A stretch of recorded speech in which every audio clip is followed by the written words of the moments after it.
Hello guys, তো দেখো আমি সুতোর নিয়ে আসলাম তিব্বতামি লুপ বানার জন্য। তো এইভাবে দেখো করো, খুবই ভালো লাগে, কাপড় লাগে না কাপড়ের, আর শক্তও হয়, দেখতেও সুন্দর লাগে।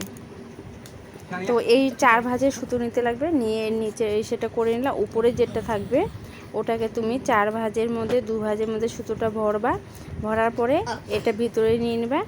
নেওয়ার পরে সুতোটাকে টানতে হবে, এই সুতোটাকে নিয়ে টানতে হবে। তো টানার পরে দেখবে বেনি মতন হয়ে যাবে, দেখতে খুব সুন্দর হয় একদম, যেরকম ভুরু পেলাপো করে যেরকম সুতো টানতে হয় সেরকমই সুতোটাকে নিয়ে টানতে হবে। আর এইভাবে করবে, দেখবে খুব সুন্দর লাগে দেখতে। আর দেখো আমার হয়ে গেল দুটোই। তো আমি এখানে শুধু সুতোই ব্যবহার করলাম, আর কিছু না। দেখো কি সুন্দর লাগছে বেনির মতন। তো এরকম করে করবে, খুব আশা করি ভালো লাগবে সবাইকে। আর কাপড়টা যেরকম শক্ত বা মোটা হয়ে থাকে এটা তা হবে না।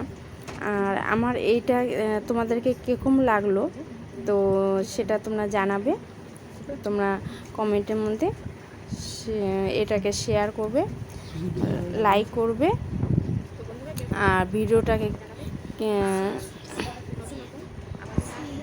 শেয়ার করবে।